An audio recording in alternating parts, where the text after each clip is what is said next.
Which sentence has incorrect subject-verb agreement? As a quick review, in general, subject-verb agreement refers to when a verb receives an S or not. If the subject is I, you, we, or they, the verb does not receive an S. If the subject is he, she, or it, the verb does receive an S. So we have she eats, but they eat.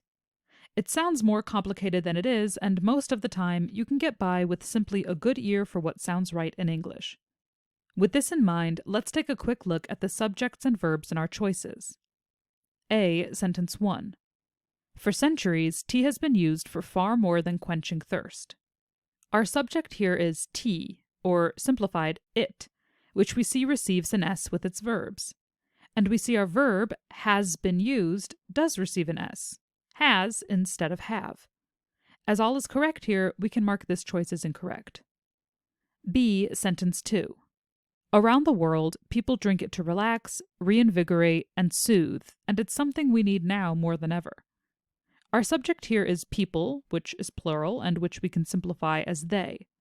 As we see, they verbs don't receive an S, and our verb, drink, doesn't have an S, we can mark this as incorrect.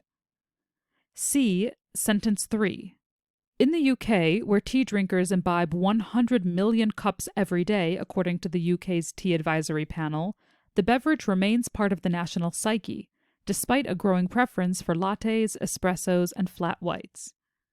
Here we have the subject drinkers, they, so no S, and the verb imbibe, which rightfully doesn't have an S. We also have the beverage, or it, so an S is needed, and the verb remains with an S. As everything here is correct, we can mark this choice as incorrect. And D. Sentence 4. With tea consumption growing around the world, the United Nations have designated May 21st International Tea Day. Here we have the subject-verb pair tea consumption and growing. And because the verb is in the present progressive, we don't need to worry about adding an S or not. We also have the subject-verb pair the United Nations and have.